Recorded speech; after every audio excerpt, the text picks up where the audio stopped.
With a title like that, I feel like it's necessary to establish some cred right off the bat here. Diablo 1 and 2 were my entry into the ARPG genre back in middle and high school, respectively. And in the decades, yeah, I'm old, I know. Since then, titles I've enjoyed in no particular order here include things like Dungeon Siege, both Torchlights. Grim Dawn was my jam. Champions of Norath, Last Epic, although that one didn't really get its hooks in me in Endgame. But I think that was mostly on me as opposed to the game because I got into that very early in its early access cycle. Obviously, we have to include things like Diablo 3 and 4, although conversations could be had about varying degrees of quality there. No Rest for the Wicked is a worthy mention. There is some jank there, but it tries some things different and introduced some new ideas to the genre, which I can respect. And also, Warhammer Inquisitor Martyr was weird, but fun. Why are Warhammer game titles like 8,000 characters long consistently? I feel like, all that said, it's pretty clear that I like the subgenre of the isometric ARPG. So why did I bounce off Path of Exile 1 after trying to start at 7? 7 separate times since 2013. I mean, it's real simple. I don't use guides for a first, sometimes second, or maybe even third playthrough in ARPGs. I feel quite strongly that a self-contained puzzle, in this case a game, should not require information from outside of that system in order for participants to interact effectively with the puzzle without incurring disproportionate costs. And despite PoE being an excellent game, it wouldn't have survived this long unless it was. It pretty consistently failed along this line, in my opinion. Again, not to say it's a bad game. I'm saying it's not for me. And seriously, tell me honestly down in the comments just how far you made it in PoE 1 before you bricked your first character. Or you quit because the passive tree constellation is more of a galaxy. Before you even take into account the other systems nested upon systems in a Russian nesting doll of horror. Yes, this might sound weird coming from a dude who sometimes makes guides about games. Mine generally tend to focus more on the why and how of a build, as contrasted with the style of guide that says, okay, here's your perks, here's your loot, here's your stat priority and breakpoints, here's your ability rotation or priority system. Congratulations, your game is now about how closely you can follow the guide, chase mathematical perfection, and get from point A to point B as quickly as possible. I mean, sure, if that's your thing, cool. I don't like turning games and the things I do for fun into what effectively becomes a chore list. Fortunately, based on the early impressions we've seen online, as well as the information that Grinding Gear Games has released, many of those barriers to entry, specifically opportunity costs, systemic complexity, costly trial and error, are far more streamlined than in the first game. As a further bonus, it seems like the subgenre of isometric ARPG might finally move meaningfully forward, thanks to some of the new ideas and approaches to things they've got on deck this go around. So let's run through what has me excited for Friday. This isn't an exhaustive list of all of the cool, shiny new things in Path of Exile 2, just what seem like the high points for me. Right off the hop, we've got meteor combat with what looks like a degree of precision that belongs on r/hitbox porn. And maybe I'm reading too much into some of the footage that's been released, but it seems as though the dodge roll that's been introduced actually includes iframes and potentially even animation canceling. As somebody who loves his Souls-likes, this is exciting. Blocking is actually blocking and not just a percentage stat. This has been a thing that bugged me all the way back to Diablo 2. Finally.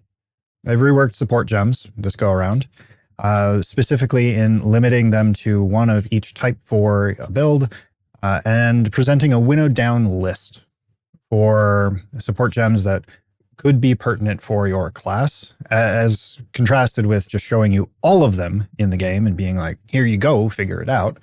This is cool, both for people who might need a little bit more hand-holding, or for people like me who really don't like to use guides at a first blush encounter. Obviously, I don't expect the recommendations here to be the most optimal pathway, but it is a nice jumping off point as you figure out how the interacting systems in the game work with one another, and you discover the ways of stacking specific stats and interacting with your character and the combat. I imagine I'm going to get some pushback on this one, but controller support and WASD movement. Specifically for ranged characters, this is amazing. Being able to, either play with mouse and keyboard, but move your character independently while you're still aiming and moving around, great. Personally, I'm of the opinion that isometric ARPGs play quite well on a controller, provided the game is designed with that in mind. And from what we've been seeing, seems like that's the approach Grinding Gear Games is taking. The first ISO ARPG I played, and it really only kind of halfway worked, was Grim Dawn on the controller. And honestly, since that experience, if I have the option to play an ISO ARPG on a controller, I'm going to take it.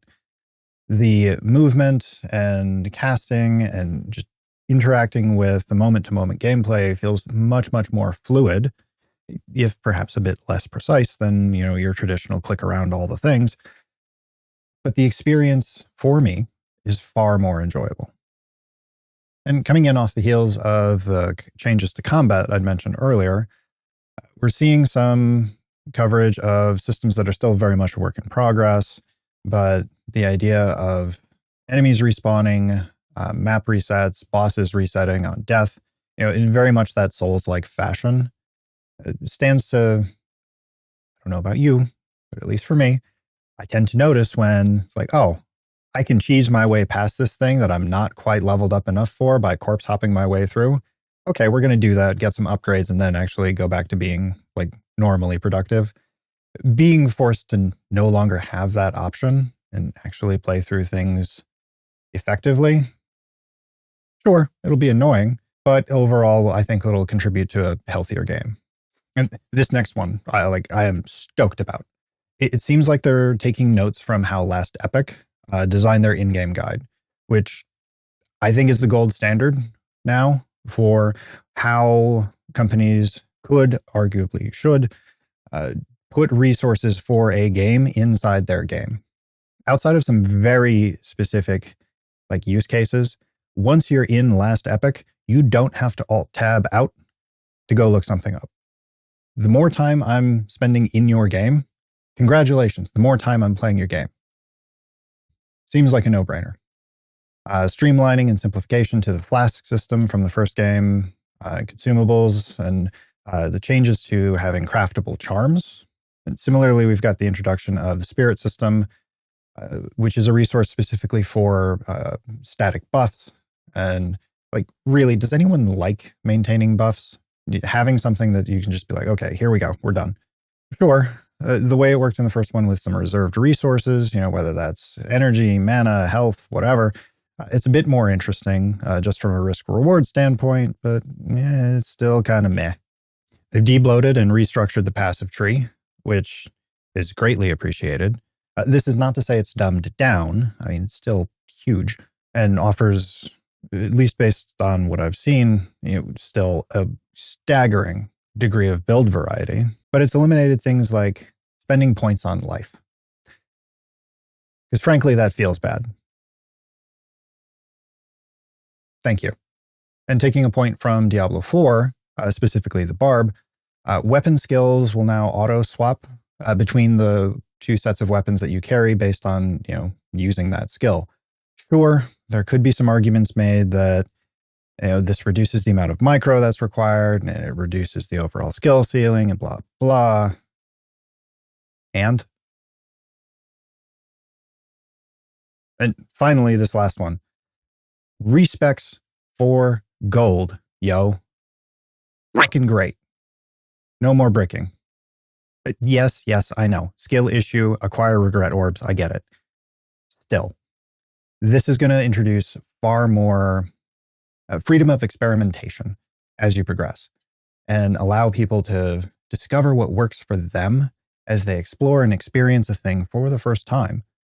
Or, maybe they eventually go with a build guide, but then say like, oh, okay, well, I wonder what this would do instead. And would I like this better? Now you have a much lower barrier to entry to constructing a character that's uniquely yours. Tell me how this is a bad thing. Seriously. So there's the nifty bits that have me excited for release. And for anybody else like me who bounced off the first one as hard as I did. And if you're still skeptical, I get it. I'm going to guinea pig this for y'all, and I'll be streaming at release until likely well past the point it's prudent for me to continue. So come on by, see whether these changes have been enough, or if going in blind produces an outcome just like it did in the first game. Either way, should be entertaining. I've been Bald Squid. I'll see you next time.